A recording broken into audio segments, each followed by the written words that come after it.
सरकार स्वास्थ्य तथा जनसंख्या मन्त्रालयको यो कोभिड-19 सम्बन्धी अपडेटमा यहाँहरू सबैलाई स्वागत छ। म डाक्टर जागेश्वर गौतम र मलाई सांकेतिक भाषामा सागर सुवेदीले साथ दिइरहनु भएको छ। गेस्टको रूपमा नेपाल चिकित्सक संघका अध्यक्ष डाक्टर लोचन कार्की मसँगै हुनुहुन्छ र आज जम्मा संक्रमितको संख्या 33,533 पुगेको छ। 855 जना नयाँ संक्रमित हुनुहुन्छ र निको भएकोको संख्या 19,119। आइसोलेसनमा रहनुहुने 14,250। यसमध्ये होम आइसोलेसनमा 5,669 र संस्थागत आइसोलेसनमा 8,581 जना हुनुहुन्छ। 313 जना डिस्चार्ज हुनुभएको छ र डिस्चार्ज हुनेको टोटल प्रतिशत 57 छ। टोटल पीसीआर आज 11,327 जनाको भएको छ। यस सहित जम्मा टोटल 6,21,901 छ र क्वारेन्टिनमा चाहिँ 10,453 जना रहनु भएको छ। म चाहिँ प्रदेश र जिल्ला वाइज रियल टाइम पीसीआर को रिजल्ट बताउन गइरहेको छु। प्रदेश 1 मा उदयपुरमा 1 जना, ओखलढुङ्गामा 1 जना, खोटाङमा 1 जना, झापामा 5 जना, मोरङमा 43 जना, सुनसरीमा 16 जना र सोलुखुम्बुमा 2 जना हुनुहुन्छ। प्रदेश 2 मा धनुषामा 42, पर्सामा 4, बारामा 17, महोत्तरीमा 17, रौतहटमा 44, सप्तरीमा 3, सर्लाहीमा 58 र सिराहामा 3 जना हुनुहुन्छ। बागमती प्रदेशमा काठमाडौँमा 179, काभ्रेपलाञ्चोकमा 5, चितवनमा 37, दोलखामा 3, धादिङमा 8, नुवाकोटमा 1, भक्तपुरमा 14, मकवानपुरमा 2, रामेछापमा 1, ललितपुरमा 19 र सिन्धुपाल्चोकमा 2 जना हुनुहुन्छ। गण्डकी प्रदेशमा कास्कीमा 13, गोर्खामा 2, तनहुमा 6, नवलपरासी पूर्वमा 4, पर्वतमा 2, लमजुङमा 1 र बागलुङमा 1 जना हुनुहुन्छ। प्रदेश 5 मा अर्घाखाँचीमा 1, कपिलवस्तुमा 23, गुल्मीमा 2, दाङमा 18, नवलपरासीमा 8, पाल्पामा 4, प्युठानमा 4, बर्दियामा 6, बाँकेमा 15, रूपन्देहीमा 69 र रोल्पामा 3 जना। कर्णालीमा कालीकोटमा 5, जुम्लामा 1, दैलेखमा 4, मुगुमा 1, सल्यानमा 4 र सुर्खेतमा 5 जना हुनुहुन्छ। यसैगरी सुदूरपश्चिम प्रदेशमा अछाममा 19, कञ्चनपुरमा 12, कैलालीमा 16 र डडेलधुरामा 2, डोटीमा 45, बजाङमा 9 र बैतडीमा 2 गरी 271 महिला र 584 जना पुरुष गरी जम्मा 855 जना र भेन्टिलेटरमा रहेकाको संख्या प्रदेश 1 मा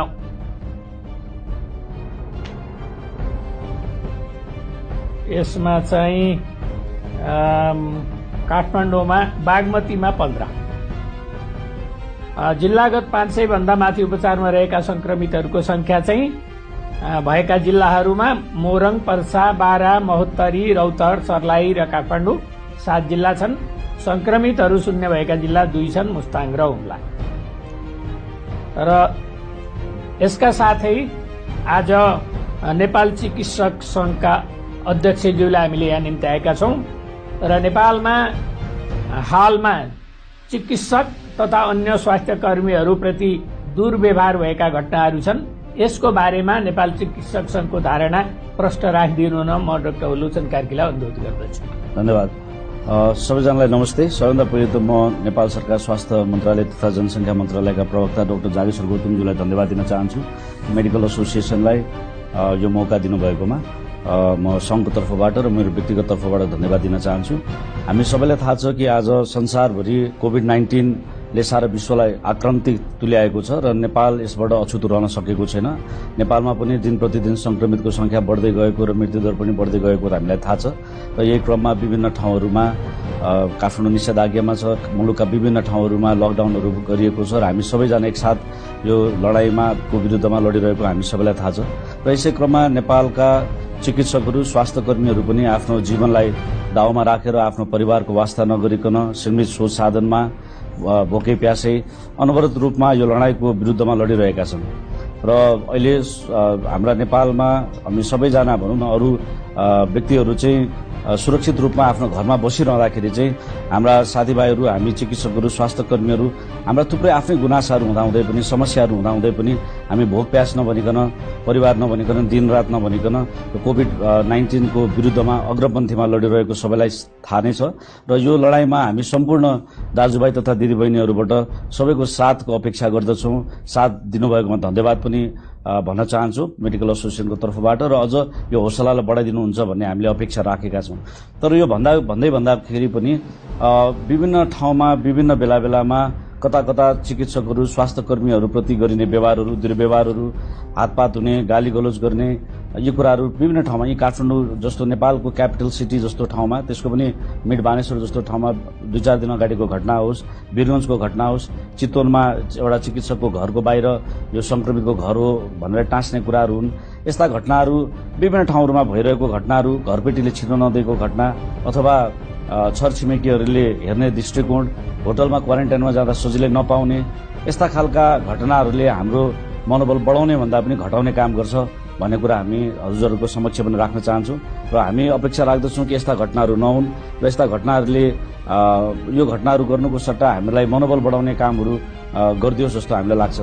मलाई लाग्छ हामीले बुझाउनु मेडिकल एसोसिएसनको तर्फबाट पनि के हुन त स्वास्थ्य मन्त्रालयले पटक पटक बुझाइराखेकै कुरा हो तर पनि म थप मेडिकल एसोसिएसन तर्फबाट पनि के बुझाउन चाहन्छु भनेदेखि कोभिड-19 भन्ने यो रोग भन्ने कुरा सर्नको लागि चाहिँ जन स्वास्थ्यका मापदण्डहरू अपनायो भने यो सर्दैन।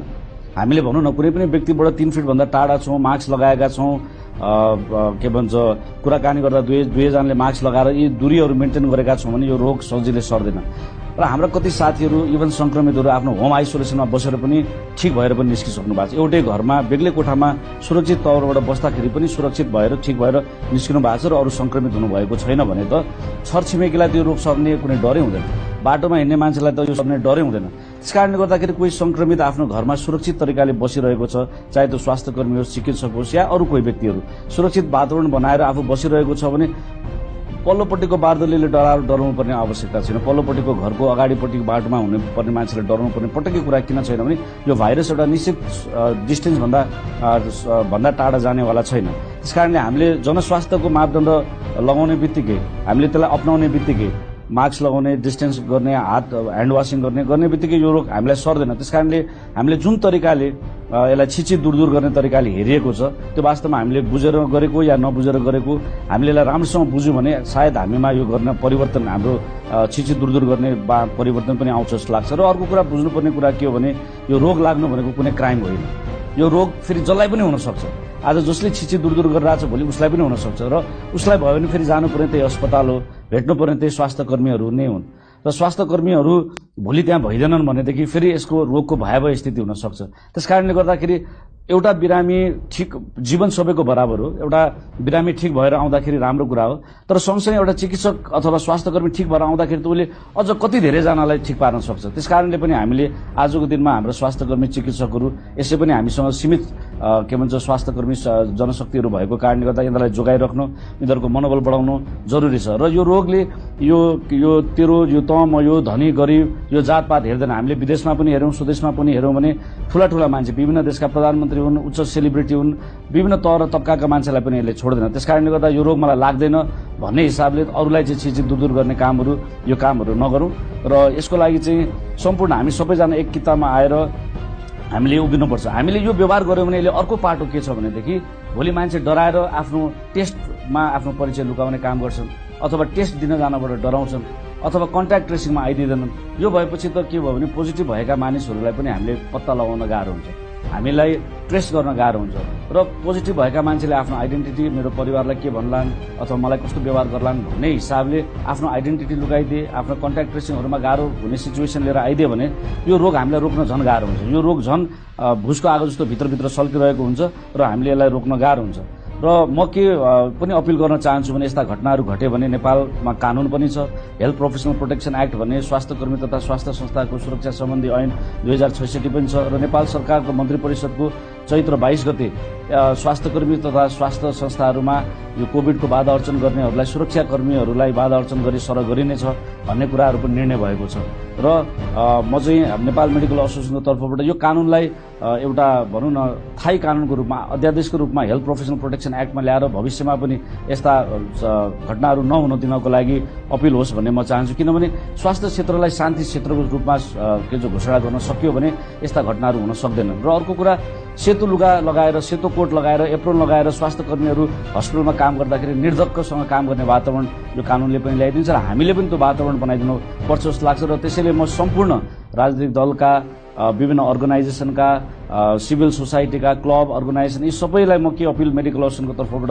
अपिल गर्न चाहन्छु भनेदेखि हामी स्वास्थ्य कर्मीहरूलाई सुरक्षित हुने वातावरणमा काम गर्ने वातावरणहरू बनाइदिनलाई तपाईँले गाउँघर समाजहरूमा पनि लागि परिदिनु होला र सकिन्छ भने सबैजनाले हाम्रो हौसला बढाइदिनु होला नसके तिरस्कार नगरिदिनु होला र हामीले लडौँ भने कसको अगेन्स्टमा लडौँ भन्दा कोभिड-19को अगेन्स्टमा लडौँ डक्टर स्वास्थ्य कर्मीको अगेन्स्टमा होइन कि कोभिड-19को अगेन्स्टमा लडौँ र हामी सबै मिल्यौँ भने यो लडाईँ जित्न सकिन्छ र हामीले पब्लिकहरूलाई पनि स्पेसली म के अनुरोध गर्न चाहन्छु भने स्वास्थ्य मन्त्रालयले दिएका निर्देशनहरू पालना गरौँ किनभने पब्लिकको हातमा यो रोगलाई बढाउने या घटाउने पब्लिकको हातमा छ त्यसकारणले पब्लिकहरूलाई पनि म अपिल गर्न चाहन्छु कि दिएका निर्देशनहरूलाई जनस्वास्थ्यका अपिलहरूलाई राम्रोसँग पालना गरिदिउँ र मेडिकल एसोसिएसनको तर्फबाट अन्तमा म के भन्न चाहन्छु भने हामी चिकित्सक स्वास्थ्य कर्मीहरू हिजो पनि लडिरहेका थियौँ आज पनि लडिरहेछौँ र भोलि पनि यो लडाईँको विरुद्धमा लड्छौँ तपाईहरूको हामीलाई साथ सहयोग चाहिएको छ तपाईँहरूको हामीलाई हौसला चाहिएको छ र यस्ता किसिमका दुर्व्यवहारहरू भविष्यमा नहुने वातावरण बनाइदिनु हुन अपिल गर्न चाहन्छु धन्यवाद हस् धन्यवाद डाक्टर लोचन कार्कीज्यूलाई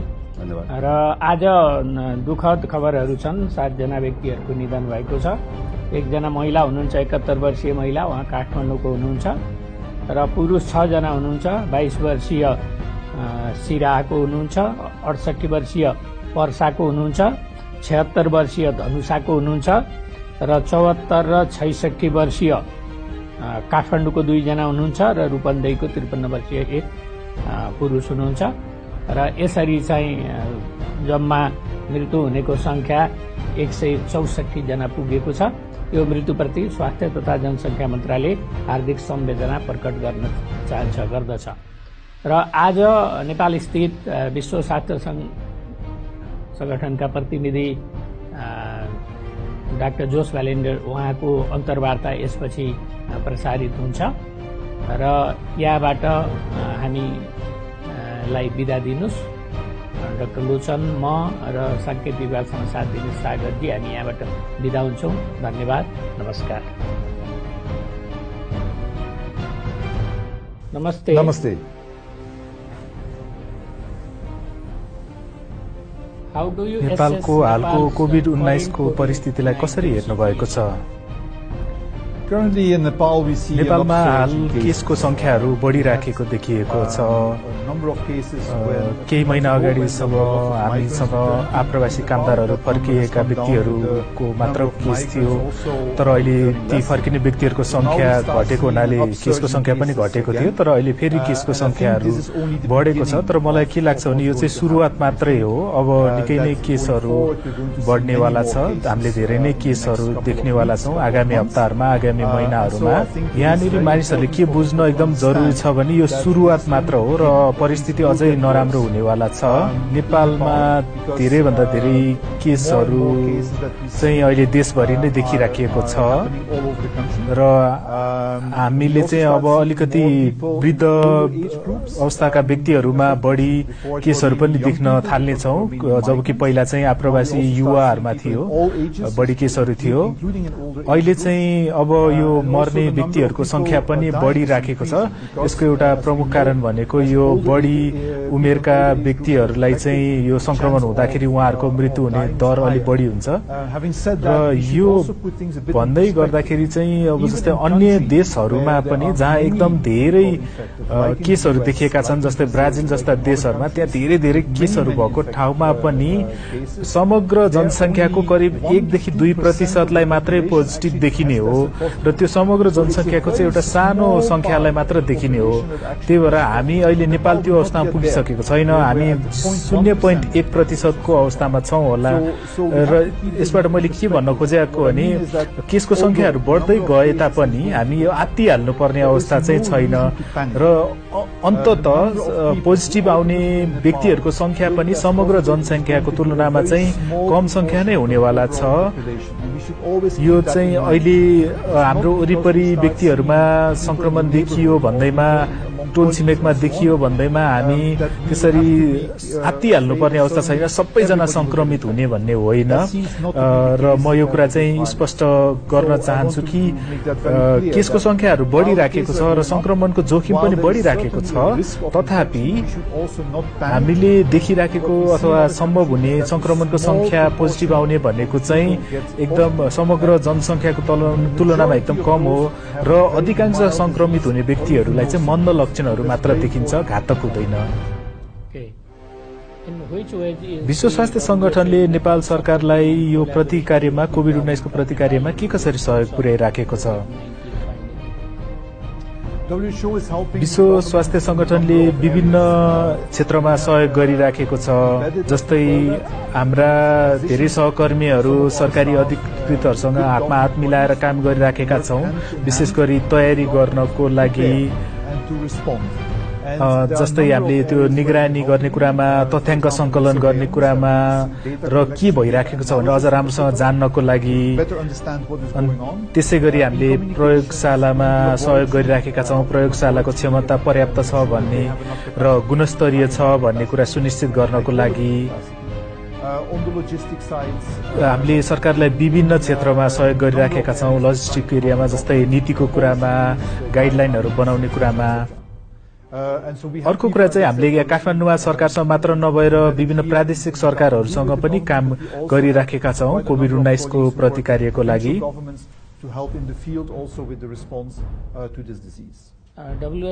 विश्व स्वास्थ्य संगठनले नेपाल सरकारसँग 50 वर्षभन्दा लामो समयदेखि सहकारी गरिराखेको छ र अहिलेको अवस्थामा यो कोभिड-19 को अवस्थामा 3टा प्रमुख चुनौतीहरू भन्नुहोस् भन्नु भने तपाईको विचारमा ती के हुन्छन् होला र तपाईको ती सम्बन्धी के सिफारिसहरू छन्? तपाईले मलाई 3टा मुख्य मुद्दाहरू सोधिराख्नु भएको छ कोभिड-19 को प्रतिकार्यको सन्दर्भमा। यसमा चाहिँ पहिलो मुद्दा भनेको हाम्रो संघीयताको मुद्दा हो। नेपालले संघीयतामा जाने निर्णय गरेको छ र यो चाहिँ अहिले कार्यान्वयनको प्रक्रियामा छ र हामीसँग विभिन्न तहका सरकारहरू छन् र यी विभिन्न तहका सरकारहरू बीचको सहकार्य चाहिँ एकदम महत्त्वपूर्ण हुन्छ, विशेष गरी यो कोभिड-19 को प्रतिकार्यको लागि। र यस प्रकारको महामारी, यस प्रकारको प्रकोपलाई चाहिँ राष्ट्रिय सरकारले मात्र सम्बोधन गर्न सक्दैन। यसमा हरेक तहको सरकारले आफ्नो भूमिका खेल्नुपर्ने हुन्छ। जस्तै स्थानीय सरकारहरू, अन्य सरकारहरूले कन्ट्र्याक्ट ट्रेसिङ गर्ने, सम्पर्क व्यक्तिको खोजी कार्य गर्ने र जो व्यक्तिहरू चाहिँ संक्रमित व्यक्तिको सम्पर्कमा आएका छन् उनीहरू सबैलाई फलोअप गर्ने जस्ता कार्यहरू गर्नुपर्छ, ताकि उनीहरूलाई पनि संक्रमण भएको हुनसक्छ र उनीहरूले संक्रमण सारेका हुन सक्छन्। त्यसैले गर्दाखेरि संघीयता र त्यो संघीयतामा समन्वय सहकार्य चाहिँ एकदम महत्त्वपूर्ण विषय हो। दोस्रो महत्त्वपूर्ण कुरा भनेको चाहिँ समग्र यो स्वास्थ्य सेवाको कुरा हो। हामीले सर्वव्यापी स्वास्थ्य पहुँचको कुरा गरिराखेका हुन्छौँ। स्वास्थ्य सेवा भनेको चाहिँ पहुँचयोग्य हुनुपर्छ, सर्वसुलभ हुनुपर्छ र उच्च गुणस्तरको हुनुपर्छ र त्यो वर्षभरि उपलब्ध हुनुपर्छ। र यो स्वास्थ्य सेवाको पहुँचको कुरा आफ्नो ठाउँमा छ, तर सर्वसुलभता र गुणस्तर अझै सुधार्नुपर्ने अवस्था छ। र कोभिड-19 को सन्दर्भमा चाहिँ पर्याप्त स्वास्थ्य कर्मी छन् कि छैनन्, अस्पतालहरू छन् कि छैनन् भन्ने कुराले पनि गुणस्तरहरू निर्धारण गरिराखेको हुन्छ। अहिलेसम्म सरकारले अधिकांश लागत यो कोभिड-19 सम्बन्धी अधिकांश लागत बेहोरी राखेको छ। तर हामीले के कुरा बिर्सिनु हुँदैन भने त्यस्ता अन्य मुद्दाहरू पनि छन्। स्वास्थ्य मुद्दाहरू जस्तै आमाहरू सुत्केरी भइराखेका छन्, बालबालिकालाई खोप लगाउनु पर्छ, त्यसै गरी उच्च रक्तचाप भएका व्यक्तिहरूले आफ्नो औषधि खानुपर्छ र यी अन्य सेवाहरू चाहिँ यो कोभिड-19 ले गर्दाखेरि चाहिँ ती अरू कुराहरू अलिक चुनौतीपूर्ण भएका छन् र ती अन्य व्यक्ति अन्य सेवाहरू चाहिँ पहुँचयोग्य छन् कि छैनन्, अफोर्डेबल छन् कि छैनन् भन्ने कुरा पनि हामीले हेर्न जरुरी हुन्छ र यी कुराहरू भने चाहिँ समग्र स्वास्थ्य प्रणालीसँग जोडिएका कुराहरू हुन्। तेस्रो कुराहरू भनेको चाहिँ हाम्रो व्यवहार परिवर्तनको कुरा हो। हाम्रो व्यवहारले कोभिड कतिको फैलिन्छ भन्ने कुरा निर्धारण गर्छ। हामीले सामाजिक दूरी कायम गर्नुपर्छ, हाम्रो हात धुनुपर्छ, मास्क लगाउनुपर्छ र हामीले चाहिँ हाम्रो व्यवहार चाहिँ सजिलै परिवर्तन हुने चिज होइन, यो कुरा चाहिँ हामीले बुझ्नुपर्छ। जस्तै नसर्ने रोगहरू हुन्छन्, जस्तै धुम्रपान भनेको फाइदाजनक कुरा होइन भन्ने सबैलाई थाहा छ, तर पनि मानिसहरूले चुरोट खान छोड्दैनन्। त्यसरी व्यवहार परिवर्तन गर्न गाह्रो हुन्छ। जसरी मानिसहरूलाई धुम्रपान छोड भन्दाखेरि उनीहरूले छोड्न मान्दैनन्, त्यसै गरी अब यो कोभिड-19 को लागि आवश्यक पर्ने सुरक्षाका उपायहरू अपनाउन, त्यो व्यवहार उतार्नु पनि अलिक गाह्रो हुन्छ। तसर्थ हामीले कसरी मानिसहरूको व्यवहार चाहिँ परिवर्तन गर्ने र उनीहरूले आफ्नो जीवन कसरी सुरक्षित तरिकाले जिउन सक्छन् भन्ने सुनिश्चित गर्ने भन्ने कुरा चाहिँ महत्त्वपूर्ण हुन्छ। कसरी उनीहरूले ताकि उनीहरूले हात धोउन् र उनीहरूले अरू व्यक्तिहरूलाई संक्रमित नगराउन् भनेर। हामी एउटा विकासोन्मुख र प्रकोपपूर्ण देश हौं भन्दाखेरि चाहिँ हाम्रो कोभिड-19 को प्रतिकार्यको लागि के कस्ता स्रोतहरू चाहिँ हामीले ध्यान दिनुपर्छ। नेपालले अवश्य नै एकदम धेरै प्रकोपहरू देखेको छ। हामीलाई अहिले बाढीहरू याद छँदैछ, पहिरोहरू देखिराखेका छौँ, पहिले भूकम्प पनि आएको थियौँ। यसमा एउटा प्रमुख कुरा भनेको चाहिँ के हो भने नेपालको विशेषता भनेको चाहिँ जुन त्यो उत्थानशीलता छ। हाम्रो कुनै पनि प्रकोप आउँदा हाम्रो मानिसहरू नेपालीहरू चाहिँ उनीहरू पुनः आफ्नो जीवन सुरु गर्नलाई उनीहरूमा त्यो इच्छा शक्ति छ, उनीहरूमा त्यो गर्ने प्रवृत्ति छ। कुनै प्रकोप आयो भनेर आशा मारेर बस्ने गर्दैनन् उनीहरू।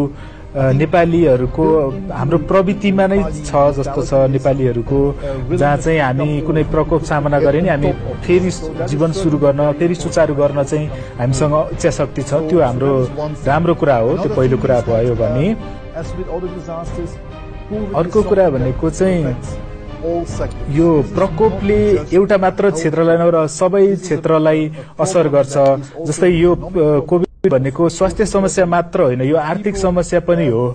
किनभने यसले गर्दा अहिले मानिसहरू एकअर्कासँग सामान्य तरिकाले अन्तर्क्रिया गर्न पाइराखेका छैनन्, उनीहरूले आफ्नो पैसा राम्रोसँग खर्च गर्न पाइराखेका छैनन्, मानिसले पैसा कमाउन पाइराखेका छैनन्, उनीहरूको जागिर छैन र यसले गर्दाखेरि अहिले अब जस्तै अब हामीले विद्यालयहरू खोल्न पाइराखेका छैनौँ, जसले गर्दा शिक्षा लगायत शिक्षकहरूको जीविकोपार्जन लगायतका मुद्दाहरू पनि छन्। तसर्थ यो प्रकोपको प्रतिकार्य चाहिँ कुनै एउटा क्षेत्र विशेष नभएर समग्र समाजले नै र बृहत्तर रूपमा गर्नुपर्छ। यो स्वास्थ्यको मुद्दा मात्र होइन। र अर्को कुरा भनेको चाहिँ जस्तै स्वयंसेवकहरू, जुन चाहिँ यो समुदाय स्तरमा हुने स्वयंसेवकहरू जो चाहिँ वर्षभरि नै एकदम राम्रो काम गरिराखेका छन्, उनीहरू यहाँ चाहिँ ती स्वयंसेवकहरूलाई चाहिँ यो प्रकोपमा विभिन्न कुरामा सहयोग गर्न माग्न सकिन्छ। उनीहरूको जस्तै कन्ट्याक्ट ट्रेसिङ गर्नको लागि, मानिसहरूलाई त्यो के गर्नुहुन्छ के गर्नु हुँदैन भन्ने कुरा थाहा दिनको लागि। सो यी सब कुराहरू भनेको चाहिँ हाम्रो ती स्रोतहरू हुन् र नेपालले तिनको अवश्य प्रयोग गर्नुपर्छ। नेपालमा चाहिँ ठूलो मात्रामा निजी स्वास्थ्य सेवा प्रणाली पनि छ। यो निजी स्वास्थ्य क्षेत्रको चाहिँ यस्तो आपतकालीन अवस्थामा के भूमिका हुनुपर्छ जस्तो लाग्छ तपाईलाई? निजी स्वास्थ्य क्षेत्र नेपालमा निकै ठूलो छ। हामीले निजी क्षेत्रलाई चाहिँ एउटा छुट्टै पृथक चिज हो भनेर सोच्नु हुँदैन। उनीहरू पनि यो समग्र प्रणालीकै हिस्सा हुन् र हामीसँग सरकारी प्रणाली छ, त्यसपछि निजी प्रणाली छ, तर हामीले यदि हाम्रो देशको तथा नागरिकहरूको स्रोतहरूको अवस्था हेर्ने हो भने चाहिँ अवश्य नै पनि निजी क्षेत्रले पनि धेरै नै सेवा गर्न सक्ने अवस्था छ र यो अवस्थामा चाहिँ निजी क्षेत्र अवश्य नै त्यो हिस्सा हुनुपर्छ समग्र प्रणालीको। र हामीलाई त अझै धेरै डाक्टरहरूको आवश्यकता छ। निजी क्षेत्रमा स्रोतहरू उपलब्ध छन्, शैय्याहरू उपलब्ध छन् र ती शैय्याहरू चाहिँ अहिले कोभिडका बिरामीहरू लगायत अन्य बिरामीहरूको लागि पनि प्रयोग गरिनुपर्छ, त्यो आवश्यक छ। तसर्थ निजी क्षेत्रले आफ्नो भूमिका पूरा गर्नै पर्छ र त्यस कारणले गर्दाखेरि निजी क्षेत्रलाई यो प्रतिकार्यमा ल्याउन एकदमै महत्त्वपूर्ण छ र उनीहरूले आफ्नो भूमिका पूरा गर्नुपर्छ र यो उनीहरूले गर्ने कार्य चाहिँ सरकारले गर्ने कार्यसँग हातमा हात मिलाएर लानुपर्छ र कतिपय अवस्थामा अहिले निजी क्षेत्रलाई ल्याइ पनि सकेको छ र केसको संख्या बढेसँगै उनीहरूलाई अझ धेरै ल्याउनु पर्ने पनि हुन्छ। अवश्य नै निजी क्षेत्रले अब आफूलाई परेको लागत त उनीहरूले उठाउनु पर्छ र यो कुरामा चाहिँ सायद निजी क्षेत्र र सरकारले त्यस कुरामा नेगोसिएसन गर्न सक्छन्, तर निजी क्षेत्रसँग भएको स्रोत तथा साधनहरू चाहिँ अवश्य नै प्रयोग गर्नुपर्छ र कोभिडको केसहरू बढ्दै गएपछि निजी क्षेत्रको भूमिका नै बढ्दै जान्छ। त्यसै गरी निजी क्षेत्रले अझ नयाँ नयाँ आइडियाहरू पनि लिएर आउन सक्छ, किनभने उनीहरूले वैकल्पिक तरिकाहरू सोच्नको लागि सक्छन्। त्यसै गरी उनीहरूले नयाँ आइडियाहरू ल्याउन सक्छन्, यो प्रतिकार कसरी गर्ने, यो रोगलाई कसरी सामना गर्ने भनेर। डाक्टर जोस।